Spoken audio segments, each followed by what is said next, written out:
Want to know how to sum the digits of a number in Java? Well, no worries. In this video, I'm going to show you an easy step-by-step guide on how you can do it. Summing up the digits of a number simply means we take 4, 5, 7. Let's take for an example in this code as well. And then we want 4 plus 5 plus 7 in it. So that is 16.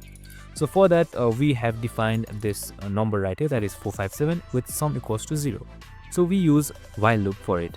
And also we use modulus 10. So we use modulus 10 to grab the last digit and add it to a sum, and then divide the number by 10 to chop it off the last digit. Repeat this in a loop until the number becomes 0 and you're good to go. So that's it. We have simply used a while loop and also printed out the sum. It's simple and super fun and also short, so I'm just going to show you the result right here, and there you go. The sum has been 16, that is 5 plus 4 plus 7. I hope this video helped.